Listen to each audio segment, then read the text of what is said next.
La petite étincelle à l'origine d'une entreprise est parfois bien étonnante. L'idée de Tempeh-In, c'est venu à l'arrivée de mon fils qui avait 8 ans à l'époque, qui ne voulait plus manger de la viande. À la recherche de nouvelles protéines, la famille a essayé le tempeh, un produit à base de soya fermenté, mais elle n'a pas aimé les produits en épicerie. On a essayé nous-mêmes de faire notre tempeh à la maison, comme tout a commencé sur la table de la cuisine. Et puis on a vu qu'il y a du potentiel d'affaires là-dedans. Puis on a dit, OK, bon, on va essayer ça. Arrivé au Québec il y a une quinzaine d'années, le couple avait envie depuis longtemps de se lancer en affaires. On s'est dit, on va se mettre là-dedans ensemble comme famille. Et d'habitude, quand madame et monsieur se mettent ensemble pour une bonne cause, ça marche.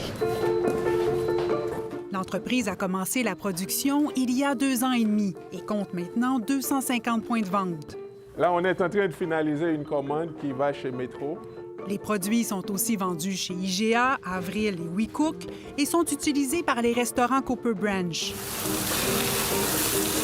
Dans tout ce cheminement, le plus difficile a été d'obtenir du financement. Le fait qu'on vient avec comme bagage notre famille et ce qu'on a dans la tête, le plus souvent, on n'a pas beaucoup de choses à la banque, eh bien, ça fait qu'il y a ce manque-là. Pour trouver à quelle porte cogner, le couple s'est tourné vers le groupe 3737 qui accompagne les entrepreneurs issus de la diversité, particulièrement de la communauté noire. Notre rôle, c'est de voir vraiment comment on est capable de connecter l'entrepreneur avec cet écosystème-là et voir à bonifier l'accompagnement et maximiser, si on veut, ses chances de succès et optimiser sa contribution. L'organisme fondé dans le quartier Saint-Michel à Montréal et qui compte maintenant une 12aine de bureaux au Canada agit comme guide dans les dédales du milieu des affaires. C'est un réseau qui est à bâtir au complet. Où aller chercher les ressources?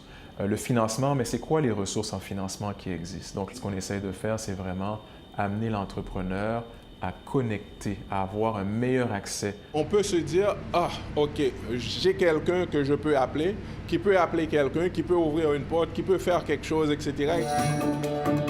La PME a réalisé des ventes de 250 000 $ l'an dernier et elle vise au moins 700 000 cette année. On rêve grand dans 2 ans, dans 3 ans, là, on nous voit loin et d'ici la fin 2023, on nous voit déjà dans le reste du Canada.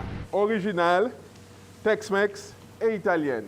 Cette croissance passera notamment par le tempeh haché, qui apparaîtra sur les tablettes au mois d'avril. Tout ce que vous faites avec la viande hachée, vous pouvez le faire avec le tempeh haché qu'on offre. Nous, on va offrir un tempeh haché déjà mariné, pré-cuit, que vous ajoutez juste à la fin du processus de cuisson et c'est parfait.